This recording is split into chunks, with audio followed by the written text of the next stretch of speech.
Okay, so Sean and I are in the studio getting locked in. How you doing, Sean?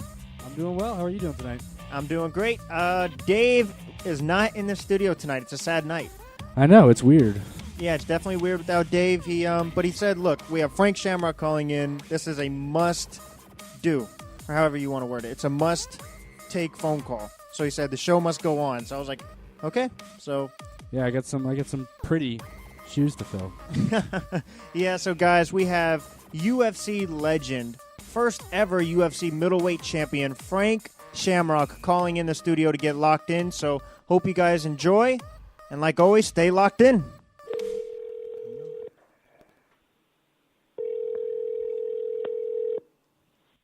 Okay, so Frank Shamrock is here joining us via phone call, getting locked in with us. Frank, how you doing today, sir? I am doing fantastic. It's Friday, and it has been quite the week. Yeah, it has. Thank you so much for giving us your time, getting locked in with us. Man, just an absolute pleasure. So let's start from the beginning. You and your brother Ken are obviously legends of the sport. How did you get into fighting, and did that have anything to do with Ken getting into fighting as well? Well, yeah, I guess it would have to be because Ken was in it. And I got in it because I totally screwed up my youth and my childhood, and kind of ended up in jail. And my group home dad, who was Bob Shamrock, who adopted both Ken and I, he stuck by me and came to visit me. And at one point, when I was getting out, kind of gave me the choice to, turn my life around and suggested at the time, which was, young martial arts, mixed martial arts, but he suggested going into combative sports as a way to, being successful. Wow. It's crazy how I think one of the most fascinating thing about sports is how it can change lives and what MMA does to the community and what it does to kids who don't have a good home or just not sure what they want to do, what coaches are able to do by bringing kids in to a gym and really change their lives. That's awesome. And you're obviously someone that happened to you with. So you had a tremendous career. Is there a fight that stands out to you most, one that just feels different?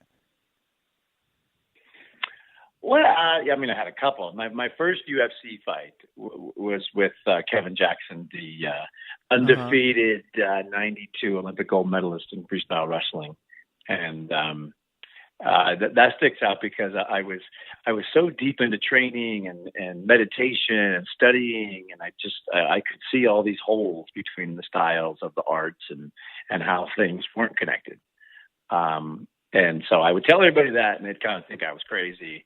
But when I armbarred Kevin Jackson in 14 seconds, everybody kind of changed their whole, position on it. And that made me feel really good because I really believed all that stuff. And then the bigger one, or even equal to that, was when I fought Tito Ortiz. Yeah. Because not only was he, 25 pounds, 30 pounds bigger, but I'd also, made a decision to become a free agent and take control of my brand. That I had this whole plan to go to Hollywood. I was going to beat him and retire. But if I didn't beat him, then I was stuck in this multi-fight contract, and I wasn't going to be a free agent. So there was a lot on the line for that night. It was some of my finer athletic work and business work kind of combined in one night. Wow. I'm glad you brought up Tito Ortiz because that was kind of my next question. Just from a fan perspective, watching the sport with Ken and Tito both coaching on The Ultimate Fighter, that was one of my favorite Ultimate Fighters to watch, and seeing their rivalry really just helped transcend the sport. People often forget you fought Tito Ortiz as well and won. Did you guys have that same type of rivalry or animosity towards each other? No, we were actually friends beforehand. Really? And then, I could see that it was coming because he was the next generation, the next wave, and kind of the old guy. And so I could see it coming, and I actually sat down with him because I liked him. And then I also had this secret plan where I'd beat him, and then I would train him, and then he'd beat everybody else, and then say, Frank trained me. So that's what actually happened. He actually came out and trained with me. He's such a good guy, and I showed him how to do cardiovascular and kind of the next level of the sport that he was missing. And he did win, for a long time, and actually beat my brother with some of those techniques. So Yeah, it was very beneficial. But thankfully, he didn't beat me. So, Frank, this weekend we have Robert Whitaker is defending his middleweight championship against Yoel Romero. Yoel didn't make weight, but it's still a phenomenal fight. Now, you were the first ever UFC middleweight champion, correct? Yep, that's right. How does it feel watching the fights now and just seeing how the sport and how far it's come? Well, I love it because, it really was the dark ages when I was champion and spokesman and, when I was going to the Senate and, speaking to the commissions. And I really believed in the sport because, of what it did for me. So I was a full believer and thought it would be what it is today and basically bet everything on that. Because there's something really powerful about, the style, the rules, the setup, and the whole presentation of it, as well as the athletes. Mm-hmm. It's people like you, Royce Gracie, Randy Couture. If it wasn't for you guys, there would be no Conor McGregor today. There would be no Khabib, no GSP. So really, hats off to you guys. Oh, thanks. Yeah, I was proud to fill my part, and it was great creating the sport because now that it's kind of set in. There was a time when you could create moves and really do kind of crazy things, and it was new and fresh and super exciting.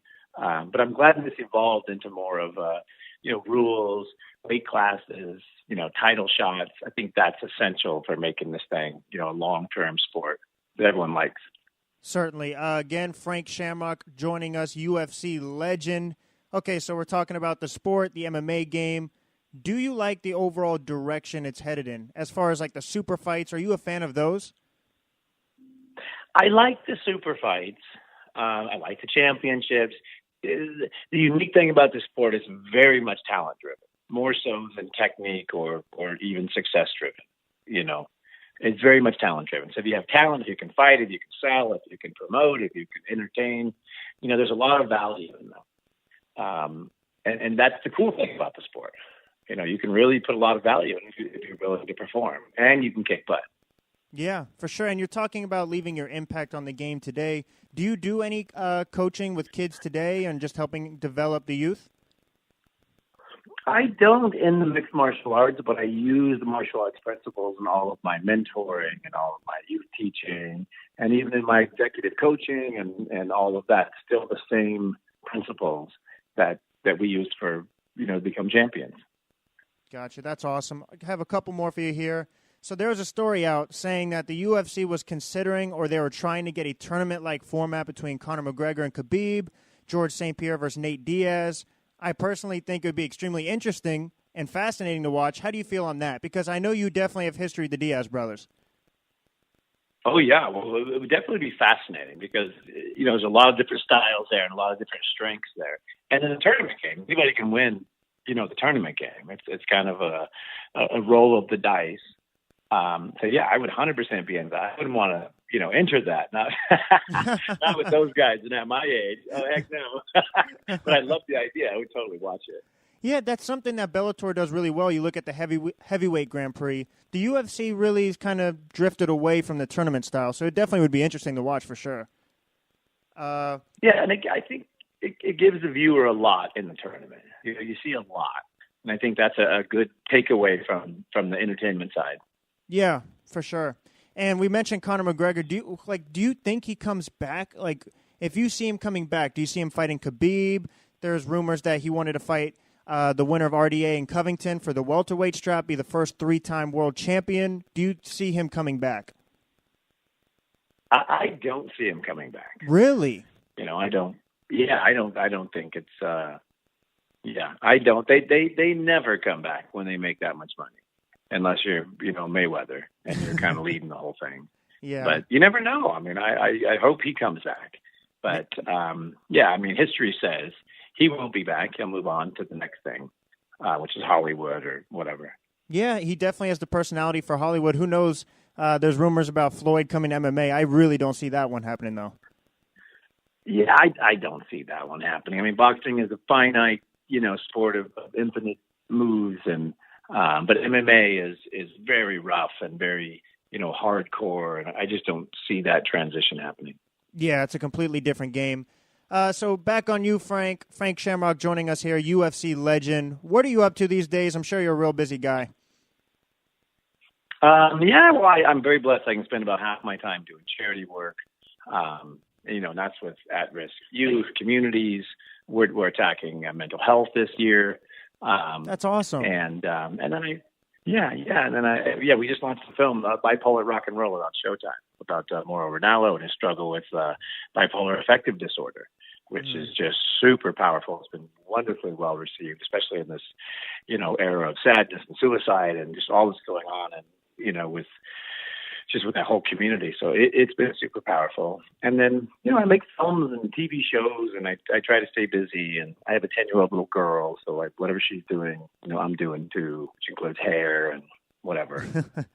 That's awesome. That's really awesome. You're an awesome commentator, by the way. Speaking about commentary, the way you give like an in-depth perspective and just expertise on each fight, I absolutely loved it. Is that something you definitely want to continue doing as well? Totally. Yeah, they call me for stuff, and I do it, and then I also manage Mauro Ranallo too. So we're very versed in the the commentary world. I like doing it, but I think I like taking the stage a little bit more. I've launched a public speaking career this beginning of this year. That's awesome. And I've taken quite a few stages. Yeah, and I'm really getting a lot out of it because I feel like I'm moving a lot of people and just putting ideas out there. They're really helping people. That's terrific. Lastly, is there anything or anyone you'd like to shout out, plug away, sponsor, social media? Where can the fans reach out to you? All that good stuff. The floor is yours. Oh, super cool. Yeah. Well, you can reach me anywhere and everywhere at Frank Shamrock or at frankshamrock.com. And then our charity is shamrockway.org. And, man, if I were going to give a shout out, I would give a shout out to Mauro Ranallo, just for taking, such a brave stance with mental health and, really taking a position to be, someone who tries to change stigma and, the stigma around mental health, because it's literally killing people. So I'm just super proud of him. Such a brave move with something so, scary that people don't want to talk about. So I'm glad he's talking about it. Certainly. Definitely using your platform for a greater cause is definitely the way to go. You talked about you're giving speeches and, like being on stage. Are you going on tour around country or anything? Pretty much, yeah. I mean, I'm going where they call me, but mainly it's been entrepreneurs. I've been speaking at college. I've been speaking at entrepreneur programs, female entrepreneur stuff, and leadership, executive leadership. I've just been kind of going where they call me. And it started in juvenile halls. I just started speaking to give back, because I was there as a kid. But it's kind of evolved into pretty big stages, and I feel like I'm making a big difference. That's awesome. That is really cool. Frank Shamrock joining us, UFC veteran. Thank you so much for giving us your time. Really was great talking to you, and love to have you coming back in the studio getting locked in. Yeah, man. I'd love to. Thanks for having me. Awesome. Thank you so much, Frank. Have a great night. All right, buddy. You too. Bye-bye. Wow. Frank Shamrock was absolutely awesome.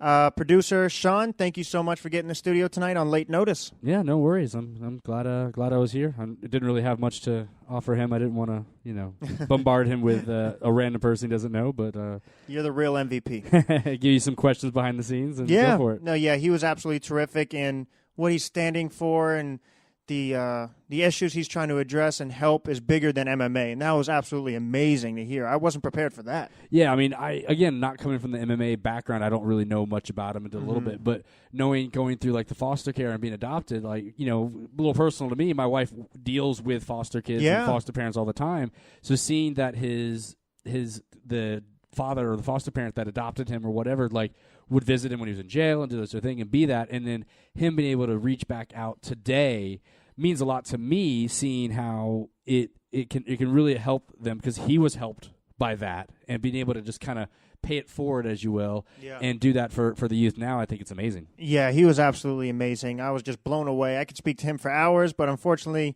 we have to let him have his own night. Exactly. But he said he'll get locked in again. So, guys, if you enjoyed it, please give it a thumbs up. Like us on Facebook to join the community. All Apple Podcasts, Spotify, iHeartRadio, all podcast platforms. We're going to be on there. And also give Frank Shamrock a follow and support what he's doing. He's on Instagram as well. He's on Facebook as well. So please support him and what he's doing. And like always, guys, stay locked in. Pep-Boys. Hey, this is Dave here. Guys, one of the most essential parts of having a great life is having safe transportation for you and especially for your family. So definitely go see our man, Richie, at Pep-Boys in Daytona Beach, Florida. And this is Max. What I hate the most, Dave, is when you start up your car and it goes do-do-do-do-do-do-do-do, and you know it's going to be a long day. Well, if I know Pep-Boys has my back, it's going to be a great day. So no matter what happens, go to Pep-Boys for any issue, give you the best deal, and completely fix all your problems. And tell them Locked In sent you. What's up, guys? Max here. Let us introduce you to Wicked Cuts, the best quality haircut around.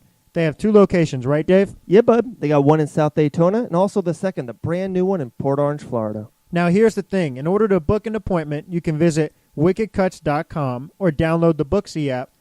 And every Tuesday and Wednesday, if you mention Locked In, you get $5 off your fresh cut for both locations. What? $5 off? That's amazing, guys. Check them out, lastly, at Facebook and Instagram at Wicked Cuts Barbershop. Do you want the best meals every day? Then get with Fit Meals. Call them at 844-FIT-4U. Hey, guys. Max here.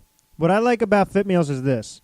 It's fit for everybody. If you don't like certain foods, he takes it out. If you like certain foods, he adds that in. It's for everybody. If you're an athlete trying to gain muscle, if you're trying to lose weight, or you're just busy and you don't have the time to cook, Fit Meals is for you. Go to myfitmeals.com and start your plan today. 844-FIT-4U. Yeah, you now locked in with the best.